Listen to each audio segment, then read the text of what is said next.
Hello పిల్లలు, praise the lord. పిల్లలు, ఈ కిడ్ స్టోరీ టైం మీకెంతో బ్లెస్సింగ్‌గా ఉంది కదూ! మీకే కాదు, మీ ఫ్రెండ్స్‌కి, రిలేటివ్స్‌కి కూడా ఈ కిడ్ స్టోరీ టైం బ్లెస్సింగ్‌గా ఉండటానికి వారందరికీ ఈ ప్రోగ్రామ్‌ని షేర్ చేయండి. అంతేకాదు, ఈ ఛానల్‌ను సబ్స్క్రైబ్ చేసుకోండి. Every Saturday evening kid story time అనే ఈ ఎపిసోడ్‌లో మన లైఫ్‌లో దేవునికి దగ్గర అవ్వటానికి హెల్ప్ చేసే విషయాలు మనం బోలెడన్ని నేర్చుకోవచ్చు. సో, మీరందరూ ఈ ఛానల్‌ను సబ్స్క్రైబ్ చేసుకోండి. ఓకేనా? రైట్. ఈరోజు లెసన్‌కి మీరందరూ రెడీగా ఉన్నారు కదా! ఓకే. Let's start. పిల్లలు, ఒక ఊర్లో సందీప్ అనే ఒక అంకుల్ ఉన్నాడు. ఈ అంకుల్ మంచి బిజినెస్ చేసి తన ఫ్యామిలీ పొజిషన్ను గ్రేట్‌గా మార్చుకోవాలి అని అనుకున్నాడు. ఒక వ్యాపారాన్ని స్టార్ట్ చేసిన తర్వాత అక్కడ సరియైన రిజల్ట్ రాకపోయేసరికి ఇది కాదు ఇంకొక బిజినెస్ చేస్తాను అని ఇంకొక బిజినెస్ చేశాడు పిల్లలు. అయినా కూడా అంకుల్కు అనుకున్నన్ని డబ్బులు రాలేదు పిల్లలు. అయ్యయ్యో, నా డబ్బులన్నీ వేస్ట్ అయిపోయాయి, ఇది కాదు కానీ ఈసారి ఇంకొక బిజినెస్ చేస్తాను అని రకరకాల బిజినెస్లు చేశాడు. కానీ ఎందులో సక్సెస్ కాలేదు పిల్లలు. ఈ సందీప్ అంకుల్ ఎన్ని ప్రయత్నాలు చేసినా ఎక్కడ సక్సెస్ అవ్వకపోయేసరికి చాలా బాధేసి తన ఊరికి దగ్గరలో ఒక పొలం ఉంటే ఆ పొలము దగ్గర బాధతో కూర్చొని ఉన్నాడు పిల్లలు. ఆ పొలం దగ్గర కూర్చొని, ఏంటి దేవా, నేను ఇంత కష్టపడినా నన్ను ఎక్కడా సక్సెస్ అవ్వట్లేదు, నా పరిస్థితి ఏంటి, ఏ బిజినెస్ చేసినా అన్నిట్లో ఎక్స్పెక్టెడ్ రిజల్ట్స్ రావట్లేదు, నేనేమో చాలా ఆశతో బోల్డ్ అని డబ్బులు వస్తాయని బిజినెస్ మొదలు పెడితే నేను స్టార్ట్ చేసిన బిజినెస్ ఏది సక్సెస్ అవ్వట్లేదు, నేను అనుకున్న డబ్బులు రావట్లేదు, నాకు చాలా బాధేస్తుంది అని బాధతో అలా కూర్చున్నాడు పిల్లలు. ఇంతలో అదే ప్లేస్కి ఒక అంకుల్ వచ్చాడు. ఆ అంకుల్ వచ్చి మరి సందీప్ అంకుల్ని చూసి, ఏంటి బ్రదర్, చాలా బాధతో ఉన్నారు, ఏమైంది అని అడుగుతూ తన పక్కన కూర్చున్నాడు పిల్లలు. అప్పుడు సందీప్ అంకుల్ తన బాధలన్నీ చెప్తూ అన్నాడు, ఏమో బ్రదర్, నేను ఎన్నో బిజినెస్లు చేయాలని ప్లాన్ చేసుకున్నాను, కానీ ఏ బిజినెస్ చేసినా నేను అనుకున్నన్ని డబ్బులు రావట్లేదు, చాలా ఘోరంగా ఓడిపోతున్నాను, అనుకున్న డబ్బులు రాకపోయేసరికి నాకు చాలా బాధేస్తుంది, నేను చేసిందంతా వేస్ట్ అనిపిస్తుంది, అందుకే ఇంత కష్టపడుతున్న నాకు ఏమి రిజల్ట్ దొరకకపోయేసరికి ఎందుకు నాకు బ్రతకాలని అనిపించట్లేదు బ్రదర్, ఇలాంటి బ్రతుకు బ్రతికితే ఏంటి, బ్రతకకపోతే ఏంటి అని చాలా డిసప్పాయింట్ అయిపోయాను బ్రదర్ అని చెప్పాడు పిల్లలు. పక్కనున్న రమేష్ అంకుల్ ఇలా చెప్పాడు, సందీప్ గారు, మీరేం బాధపడకండి, జీవితంలో ఏదైనా ప్రయత్నం చేసినప్పుడు కొన్నిసార్లు రిజల్ట్స్ వెంటనే రావు, మనం కొంచెం టైం తీసుకొని ఓపిక్గా వెయిట్ చేస్తే తప్పకుండా రిజల్ట్ వస్తుంది. నా పొలాన్ని చూశారు కదా, ఈ ఆకుకూరలను మొలిపించాలని నేను అనుకున్నాను. మొట్టమొదటిగా నా పొలంలో కొన్ని ఆకుకూర విత్తనాలు, అలాగే కొన్ని బ్యాంబూ సీడ్స్ కూడా చల్లాను.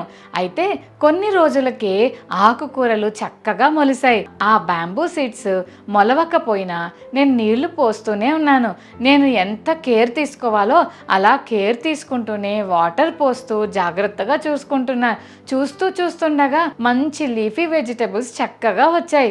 కానీ బ్యాంబూ సీడ్స్ ఒక ఇయర్ అంతా రాలేదు. అయినా సరే నేనేమీ బాధపడలేదు. సెకండ్ ఇయర్ వెయిట్ చేశాను. సెకండ్ ఇయర్ కూడా ఆకుకూరలు చక్కగా ఆ ఏరియా అంతా గ్రీన్గా మార్చేసి బోల్డ్ అన్ని మంచి ఆకులు చక్కగా వచ్చాయి. ఆ వాటితో పాటు ఈ ఆకుకూరలకి నీళ్లు పోయడం మాత్రమే కాకుండా మొలక రాని బ్యాంబూ సీడ్స్కి కూడా నీళ్లు పోస్తూనే ఉన్నాను. సెకండ్ ఇయర్ అయినా కూడా నాకు బ్యాంబూ సీడ్స్లో నుంచి ఒక్క మొలక కూడా రాలేదు. అలా థర్డ్ ఇయర్ చేశాను, ఫోర్త్ ఇయర్ చేశాను. కొంచెం నాకు కూడా అనిపించింది, అదేంటి ఇన్ని ఇయర్స్ నుంచి ఈ సీడ్ ఏమి మొలకలు రావట్లేదు అని చాలా బాధపడ్డాను సందీప్ గారు. ఆకుకూరలైతే చాలా చక్కగా వస్తున్నాయి, ఈ బ్యాంబూ సీడ్స్ ఇప్పటికే 4 ఇయర్స్ అయిపోయింది, ఇప్పుడు 5th ఇయర్ స్టార్ట్ అవుతుంది, ఇంకా ఒక్క మొలక కూడా రాలేదేంటి అని నేను చాలా బాధపడుతుంటే సడన్గా 5వ సంవత్సరంలో చిన్న మొలక వచ్చింది. అబ్బా, నిజంగా నా కష్టం వేస్ట్ కాలేదా, ఇన్ని ఇయర్స్ కష్టపడి మొలక వచ్చినా రాకపోయినా నీళ్లు పోయడం ఎంత ఉపయోగపడింది, ఇప్పుడు చూడు మొలక వస్తుందని చాలా సంతోషపడ్డాను. వితిన్ 2-3 మంత్స్లో నా బ్యాంబూ ట్రీ చూసావా, ఇప్పుడు 20 feet టాల్గా ఎంత పెద్దగా ఉందో చూసావా. ఈ 5 సంవత్సరాలు ఈ విత్తనం బ్యాంబూ సీడ్ ఏం చేసిందో తెలుసా, లోపల తన రూట్స్ని స్ట్రాంగ్గా తయారు చేసుకుంది.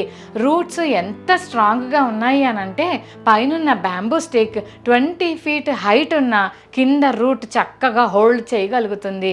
సో ఈ 5 years నేను నీళ్లు పోయడం వల్ల ఏమీ నష్టం జరగలేదు, కానీ ఆ సీడ్ లోపల వేరులో రూట్స్లో బలం తెచ్చుకుంది. ఫైనల్గా నా ఆకుకూరల కంటే 20 feet హైట్ బ్యాంబూ ట్రీస్ చాలా చక్కగా వచ్చాయి. చూశారు కదా, మన ప్రయత్నాలు ఎప్పుడూ వేస్ట్ కావు. మనం ఎప్పుడూ డిస్కరేజ్ అవ్వద్దు.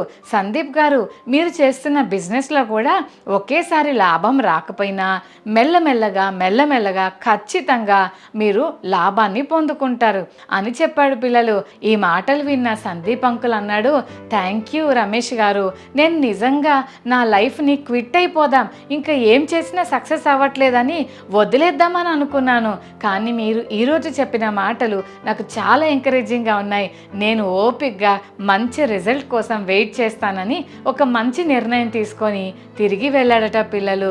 చూశారు కదా, నిజంగా మన లైఫ్లో కూడా చాలాసార్లు మనం అనుకున్నది వెంటనే జరగకపోయేసరికి చాలా బాధపడుతూ, ఎందుకు నేను ఇంకా ఇంత కష్టపడినా నాకు ఏ రిజల్ట్ లేదు, అలాంటప్పుడు ఇంకా నేనేమి ప్రయత్నమే చేయను అని సైలెంట్ అయిపోయి చాలామంది క్విట్ అయిపోతూ ఉంటాం. చక్కగా ఓపిక్గా పేషెన్స్తో దేవుని మీద ఆధారపడుతూ ముందుకు వెళ్తే తప్పకుండా మనం కూడా విజయం సంపాదిస్తాం. పిల్లలు, బైబిల్ గ్రంథంలో కూడా తూరు సీదోను అనే ప్లేసెస్కు యేసయ్య ఒకసారి వెళ్ళినప్పుడు ఆ ఊర్లో నుంచి ఒక ఆంటీ యేసయ్య దగ్గరకు పరిగెత్తుకుంటూ వచ్చి, ప్రవ్వా, నా కూతురు అస్సలు బాలేదు, ఆమెకు దయ్యం పట్టి చాలా బాధపడుతుంది, తన ప్రవర్తన అంతా మారిపోయింది, ఇంతకు ముందు మా పాప ఉన్నట్టు లేదు, కొంచెం విచిత్రంగా బిహేవ్ చేస్తుంది, నా కూతుర్ని స్వస్థపరచవా ప్లీజ్ అయ్యా అని బ్రతిమలాడుతుంది. పిల్లలు అందరు చూస్తూ ఉన్నారు, ఈమెంటి ఇలా వెంటపడి అడుక్కుంటుంది అని చాలామంది ఆ ఆంటీని చాలా తక్కువగా చూశారు పిల్లలు.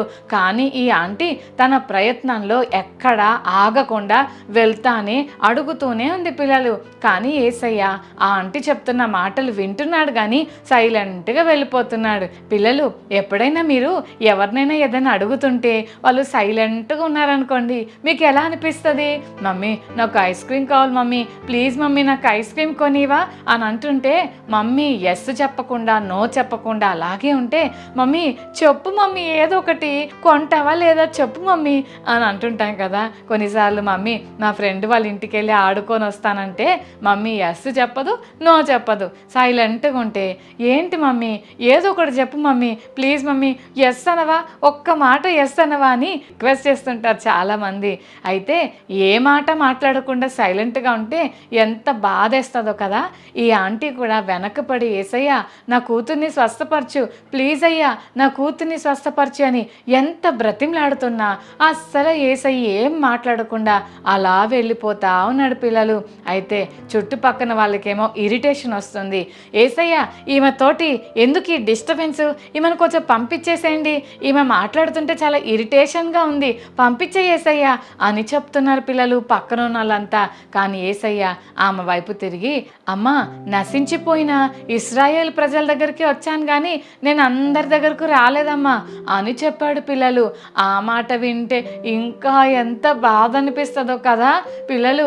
ఎప్పుడైనా ఎవరైనా చక్కగా చికెన్ 65 ఒక ప్లేట్లో తీసుకొని వస్తున్నారనుకోండి, అప్పుడు మనము మనకే అనుకొని స్పూన్ ఇట్లా తీసుకొని తినబోతుంటే నీకు కాదు నీకు అని పక్కన వాళ్ళకి ఇచ్చారనుకోండి, మీ మొక్కం ఎలా మాడిపోతుందో కదా.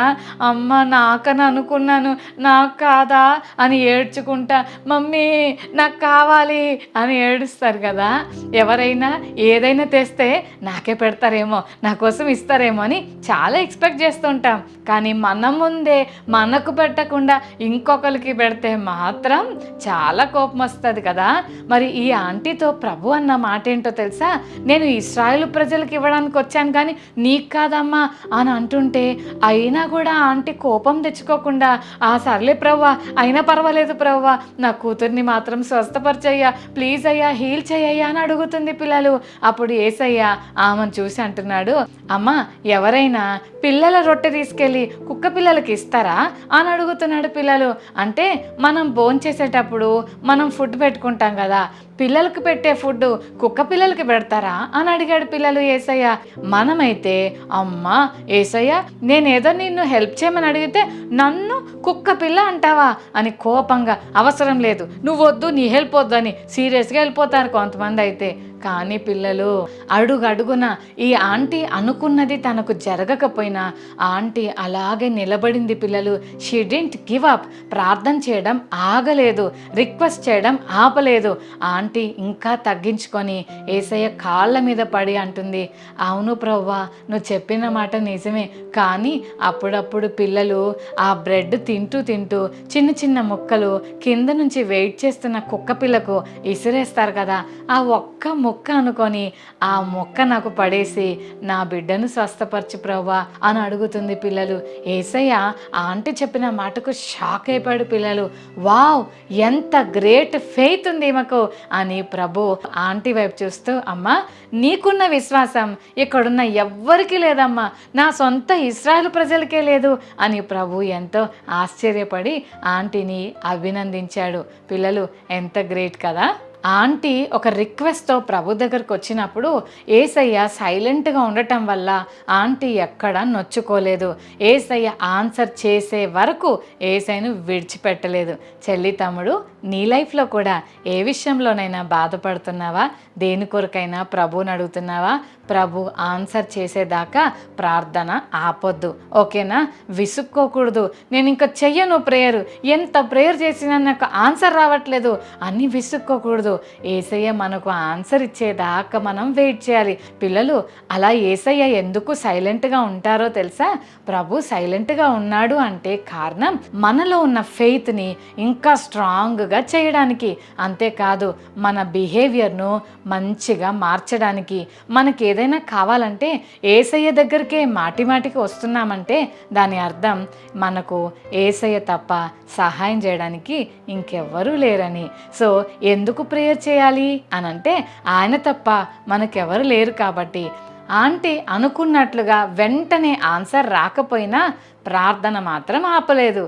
లైఫ్లో మనం చేసే కొన్ని ప్రయత్నాలు వెంటనే రిజల్ట్ రాకపోయినా పేషెన్స్తో ఓపిక్గా వెయిట్ చేస్తూ దేవుని మీద విశ్వాసంతో ఆధారపడుతూ, ప్రవ్వా నువ్వు తప్ప నాకెవరు లేరయ్యా, ఇది నువ్వే చేయాలి, ఇది నీ వల్లే అవుతుందని ఏ విషయం కొరకైనా మనం దేవుని సన్నిధిలో ప్రార్థన చేస్తే తప్పకుండా దేవుడు మన విశ్వాసాన్ని బలపరిచి తప్పకుండా మనకు సహాయం చేస్తాడు. చూశారు కదా, ఆంటీ ఫస్ట్ టైం ప్రభుని అడిగినప్పుడు ప్రభు సైలెంట్గా ఉన్నారు, కానీ లాస్ట్కి వచ్చేసరికి ఏం జరిగింది?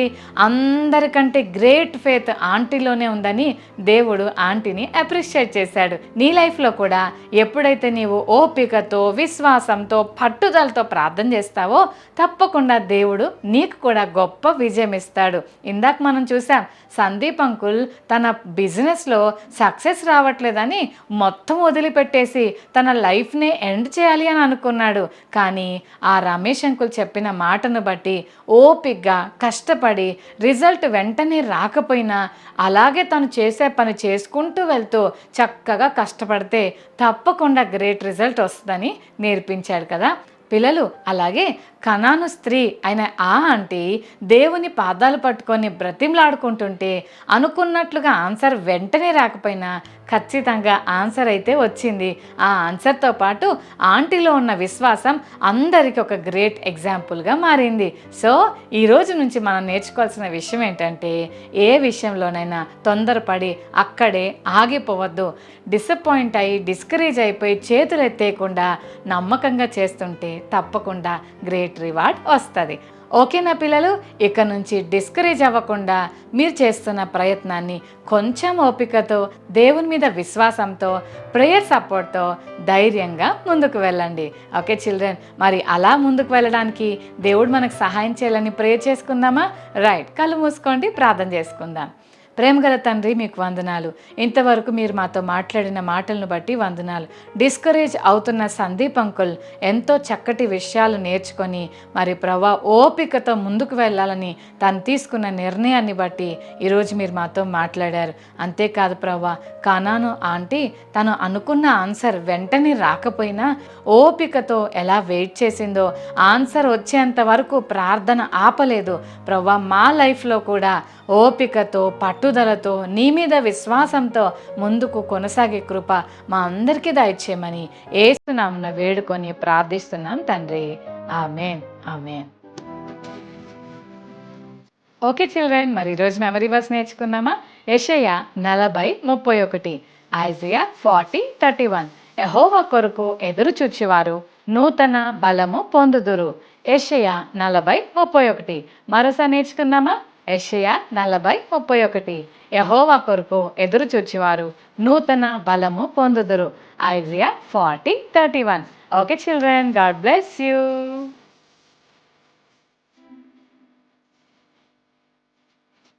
సందీప్ అంకుల్ ఎందుకు డిస్కరేజ్ అయ్యారు? బ్యాంబూ సీడ్ మొలవడానికి ఎంత కాలం పట్టింది? యేసయ్య ఏ ప్రాంతానికి వెళ్ళినప్పుడు కనాను ఆంటీ యేసయ్య దగ్గరకు వచ్చింది?